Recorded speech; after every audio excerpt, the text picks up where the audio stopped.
Okay, let's move on to the second presentation of today. All right, let me introduce Ajahn Thawin Laithong just a little bit. She is our proudly present Chulalongkorn University alumni from Division of Music Education, also bachelor degree in music education, master degree in composition, and then right now currently studying in music education as his PhD in this area. Okay, he has been teaching in Hawang higher secondary school for quite a while. So last year he was presenting some activities that he uses the Google Chrome Music Labs at the library. So this year is just like a continuing project with this one. So please give him a warm welcome, Thawin Laithong.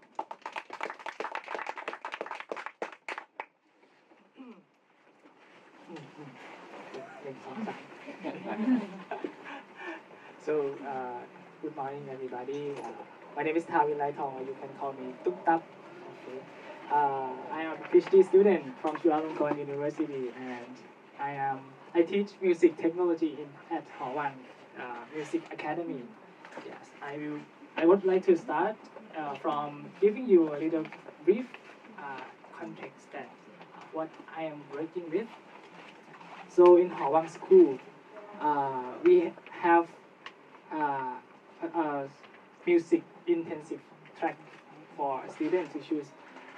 So from grade 7 to 12, each grade has around 30 to 35 per class. So all students per grade, they are all study music intensively. So if you can see their timetable, compare normal student and the student who participate in Hawang Music Academy, you see that they are work a little bit harder to learn the basic curriculum and plus the music extra curriculum that they have to complete. So the student that I'm working with today, we are going to focus on the 9th grade student or M3. So they all, each of them, they have their instrument major. Either it's from classical, Western classical to modern pop singing, or electric instrument also included. And they are 15 years old around this, and they have some concept already about music theory. But at this age, I see that it's a chance to they are changing, and they are kind of getting a little deeper into musical concept. Yeah. So actually, what I'm teaching, it's not like the music technology subject. The name of the subject is called Music Fundamental. So it includes many aspects of the music, including theory, including musicianship. So thanks to the headmaster of the Hawang Music Academy, he is the initiative who see the problem that students around grade 9, they tend to start losing interest in the music theory class because they don't see that how they are going to implement it. It's quite difficult for them to learn, and so we come up with the way to solve that by putting the shifting the direction to from the knowledge to a little bit more practical activities. So the challenge that I face, I would say that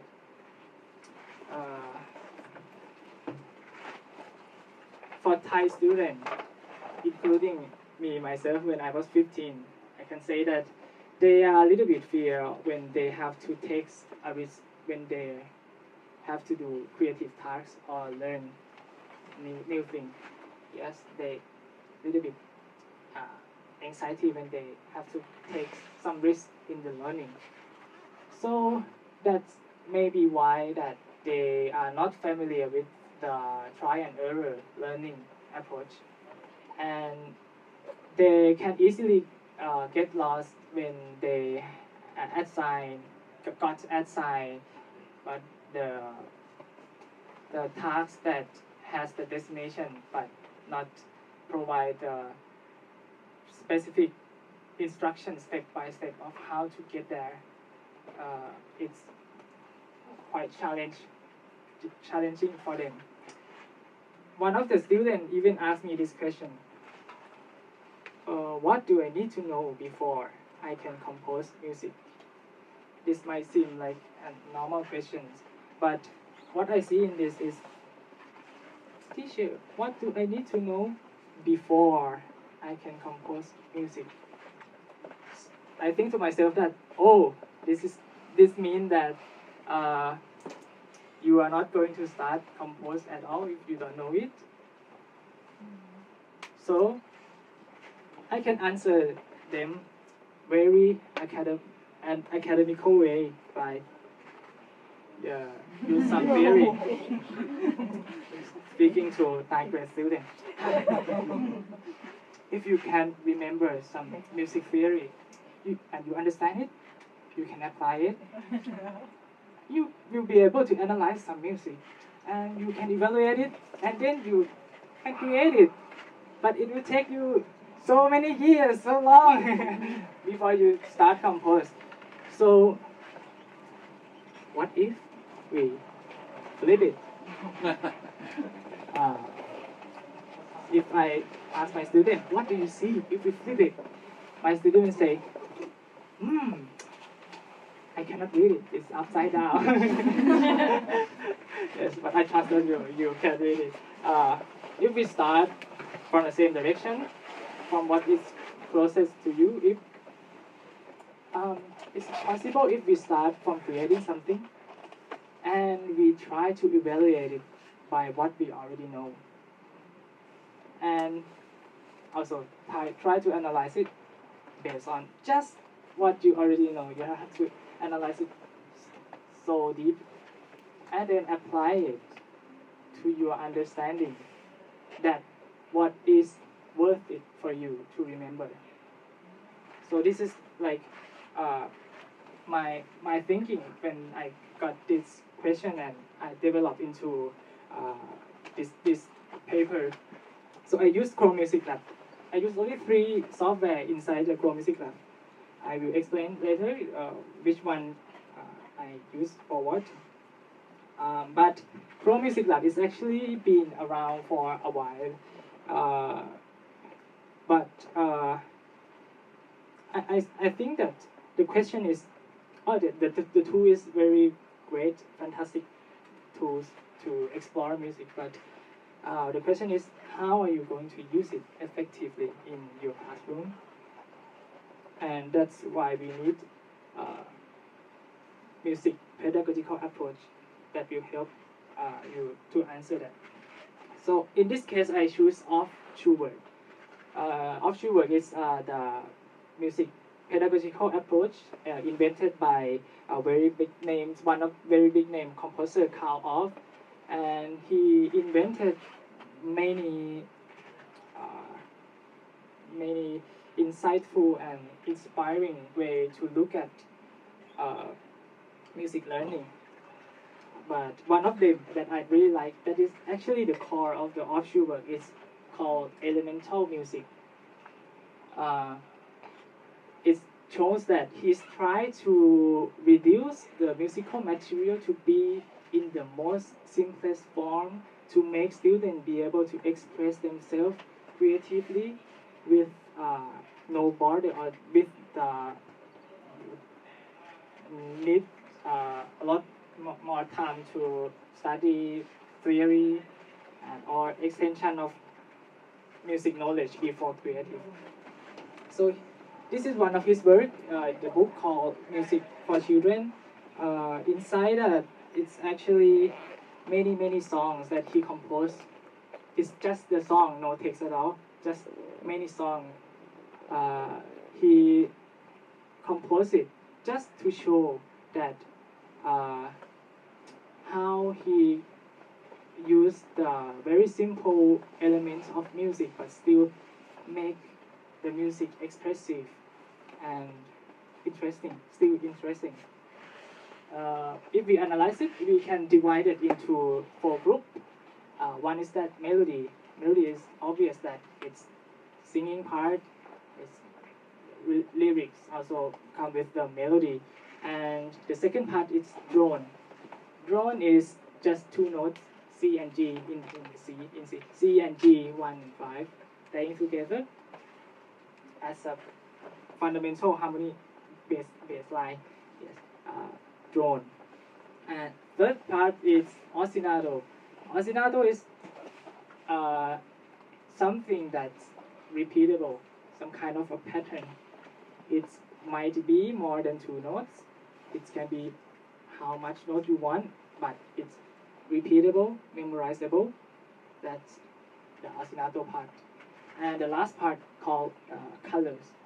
Colors is the optional part that you can put it anywhere in your song if you feel that if you want to fill that gap and give a little bit surprise to your song.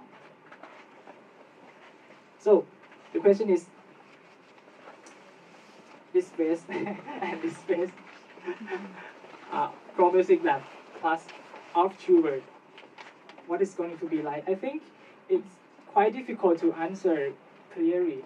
So I use this framework. It's called Music Technological Pedagogical Content Knowledge. It's quite long name. It's quite complicated. So I try to use the pictures, the logo of to explain a little bit more. This framework is actually invented for quite a while, and it's just the 3 circles of knowledge that combine together. We start with music content knowledge, that's music theory, music just for music knowledge, and the pedagogical knowledge is here, and the technological knowledge is here. So we have 3 circles that intersect with each other. So that means we're creating some kind of integration here. So here, music pedagogical, it's music education, it's here, right? And here, music technology. And here, educational technology. And here is the name of the framework. Here is the sweet spot that teacher have to find and invented. And I will use this framework to explain what's going on in my head and my class. So the result will show in the 3 parts. First one is the lesson plan and teaching strategy, and so on. So let's start. As I told you that I use just only 3 of them. There are a lot more in the Pro Music Lab, but I use these 3. My lesson divided into 8 episodes, but it takes a little more than 8 weeks. It takes around 12 weeks. So some tasks are more complex than others, so maybe up to the student and situation that some tasks might need more than 1 week to complete. Okay, as you can see that we start the Kandinsky and rhythm. These 2 are just for the first 2 weeks, and then we focus on the last one, which called Songmaker. Okay. The first application called Kandinsky. Kandinsky is the application that let you draw. It's come if you open it in your phone, it will be a blank canvas. You can draw anything on it, If you draw a shape, it will produce different sound. Example, the triangle is maybe percussion sound. The circle is the singing sound. And the line is the instrument sound. And if you draw it higher, it's high note. Lower, low note. If you draw it in series, the software can play playback. So children will start to learn how to draw, how to delete, how to change the instrument, how to undo the mistake, how to play, and they will get the sense of working with the digital workstation. And they also learn music content knowledge along the way. They learn steady beat, they learn pitch, they learn timbre without don't even like have to talk about it. So this is some of my student works. You can see that it's very diverse. Some of them are interested to draw shapes that has meanings, but some of them are working in like the grid like. So I don't give them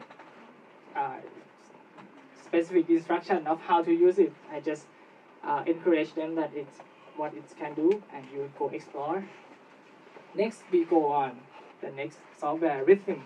Rhythm is a little bit more complex because it's a step sequencer. So children, instead of draw anywhere, they have to put the note inside the grid, so they can make a little more complex rhythm. Then we are from now on we focusing on only song maker application.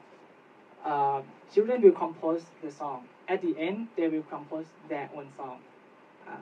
And I will show you now. I will show you some of the student works that I give them as an assignment to do and to complete in the class. So I don't give homework, just do it in class with me. And at the end of the class, we listen to everybody works. So 30 of them, I try to play every of them and comment. Let me see if I can play it. No.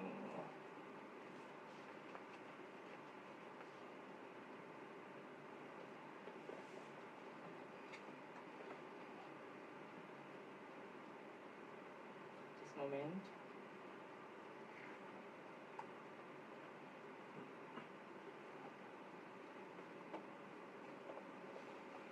Beautiful content.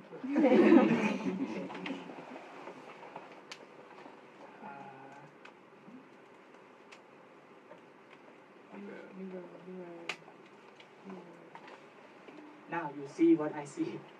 We are same.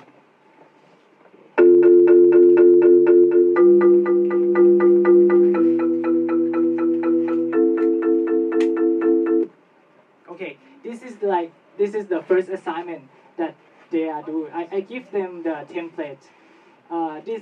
This software SongMaker can easily send the template for students to work on. I send them these 4 cards and ask them to try to cut some note and make a rhythmic pattern. So here are what they made.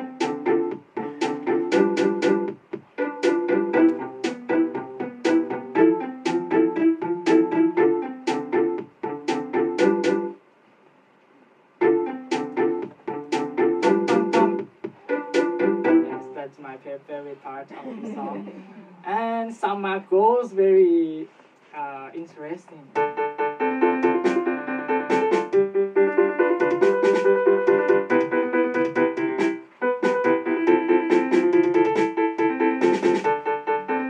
And they are dancing with their own song after they created. As you can see that they use different time signature. I didn't teach them this. I just hint them that if you go into setting, you can manipulate the time, you can explore it, and they just submit this work.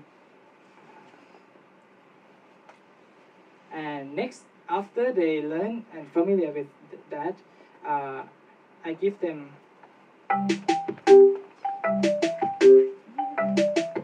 this melody is Thai traditional drums called chang. And the drone part is the part that children create. I give them the melody, they create the drone. Or another song.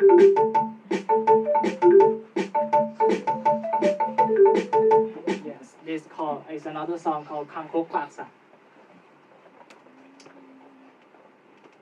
And this is the final project, so that they learn how to use drone. We spend a little more time on the ostinato. We spend more time on making melody. So we see that at the end, what they made all by themselves.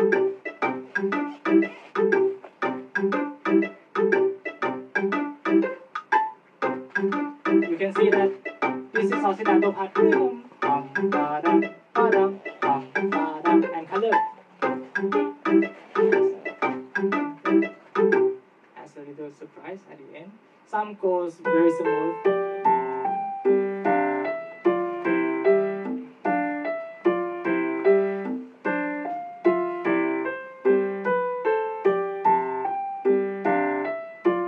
And you can see that the loop has to be connected and smooth.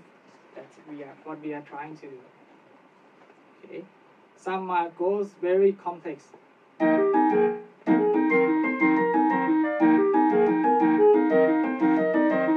If you sing the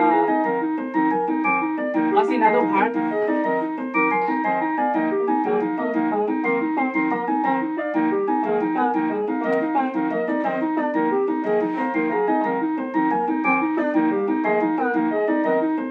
whoa, what the time signature, I don't even know.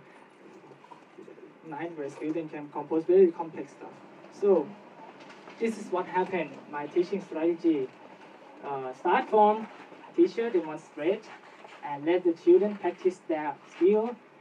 This cycle is theory from Professor Dorfman. I found that this is explaining what I do really well. So teacher introduce new tools and student explore it. Spending time try to use it, fix it, error, and master it. When they master that skill or concept, they discover the next thing that they want to learn, and they explore and master, and they discover. Goes on and on like this, and then after they finish their song, I pair them to give feedback to each other, just positive feedback, and showcase everybody works, and then submit. So, final. As I mentioned that this framework helped me to manage my knowledge, and maybe it helped to explain what is going on in my head. So we see this framework in this context. TPACK model application. So what's going on here is that you can see that I put in what I am teaching, what the knowledge put in. I put in software. For this is software. Line, Canva is just the technological software, and Chrome Music is here. It's the music technology here, and Google Classroom as educational technology. Here are the content, as I mentioned, and this is the pedagogical approach. I really like cooperative learning, think, pair, share, and here is the offshore music education knowledge. All right, as you can see that in the middle is still empty. From my view, I think here is the teacher. Me. The teacher must try to bring everything together, combine it in the classroom. So here, maybe teacher, maybe classroom, maybe student, I think. Okay. So final conclusion and discussion, I found that Chrome Music Lab Online really well with the elemental music concept, because it's just enough space to notate the melody, drone, and ostinato. Next is that collaboration. I found that collaboration is very, very important because it helps children build their confidence. When they are creating something from scratch, they need someone to listen to their ideas and give them feedback. If they receive positive feedback, I think I can see their smile and I feel very great. And also, collaboration is also benefits for teacher. It's reduce the teacher workload because when you teach music technology in the classroom with 30 students, there will be so many small technical problem like my Wi-Fi. What is the Wi-Fi password? My battery ran out. Blah blah blah. Yeah. So if I pair them, that problem instantly goes down because they will try to help each other first. Then if they cannot help each other, they will ask for help. Right? Some issue that I found that using this software to learn to compose is the visual-based composition. I think for some students, they just want to draw something that they like a cat, a dog, a face, and they don't use their ear. They can easily forgot to use their ears when they compose. They just put in the notes because the software is very colorful and the blank canvas is very tempting for them to put things around. So I have to remind them a lot that please use your ear to compose with your eyes, obviously, and only compose from what you hear. And make sure that what you compose, you can sing it as well. So you don't compose something that is really complex, too complex for others to understand this as well. All right. So it's raised the concern that the TPACK framework, as I mentioned, it's been around for a really long time, and I think it's crucial for teacher training for younger generation to really get to know this framework a little bit more, and it's also helpful for the professional development to use this framework as a thinking map to rethink about what you are teaching, what you are knowing, learning more. Every day you learn more things. Where are you going to organize it? This is one of the way to organize your knowledge and put it together to make something. Yes, thank you so much for your. Any comment, questions, suggestions? It's very welcome. Thank you so much. Thank you for sharing. I love the idea of the TPACK model where the technological, pedagogical, and music can combine. But you are the one who is the person who will choose how much of the portion of each template, right? How much you would like to put the music knowledge, music content into it, or how much of the technology in this disruptive world. We have a lot of things going around, a lot of free stuff, a lot of free application for all of us to build on top to use it freely. However, some things are being sold for a very high price. What if we can use something that is approachable and possible for all children in diversity? So we combine both elementary school and secondary school soft skill and creativity in the composition. This just inspired me for myself. I feel like we can choose our own goal to be a person that inspire, combine activities and tasks like assignment or something that should drive them into their own self and individual. So both of the topics just happen to bind together very well in this room. Do you have any ideas to share, we would love to hear. We have very technological people here. Please join. Do you want the easy one or the difficult one? The most easy one. Okay. I like your choice. So, first of all, thank you for sharing that stuff on Pro Music Lab, on Songmaker, because we use it at a much earlier age, so your equivalent of your grade 1 and grade 2, and then we move away from it. But it's very nice to see the multi-layer stuff that you have used. So my question is just about that, because if we were to approach, your grade 9 is our year 10 in England. If we were to teach Pro Music Lab to a year 10, we would be shocked, because it's too childish for them. So my question is, I mean, the same concept, right? But we need to use a different platform. GarageBand, we need to use Logic, we need to use other things. So my question is, what is the reception of the students, your students, when they see this for the first time? Do they feel it's too childish and too easy for them? Do they actually embrace it? I'm assuming that it's taking you some time to get them active on it, or are they easily? What's your view on it? Do they embrace it? Do they reject it? How does it go? They easily accept it. Easily, like Easily. I don't have to do anything. I just show them that if you put the notes and play, you hear it, and they wow. Yes. Yeah. So it's easy. When the school is hiring, send me an email.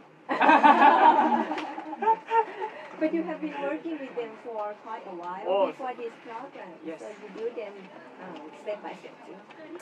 I just work on 9th grade students, so this is like the first time that I met them. And we actually have the next episode after the Pro Music Lab. We have one more semester to explore more. So I give them the next application called Fit Sampler. It's more of a similar to GarageBand, but the sample-based one. And so they, after they learn the concept of digital digital audio workstation from the Pro Music Lab, I give them the challenge to try the real software, music production software. So we're working on that on the next semester. I already did with 2 classes already, and the children can apply the knowledge quite well. Very nice. Now the hard one. No.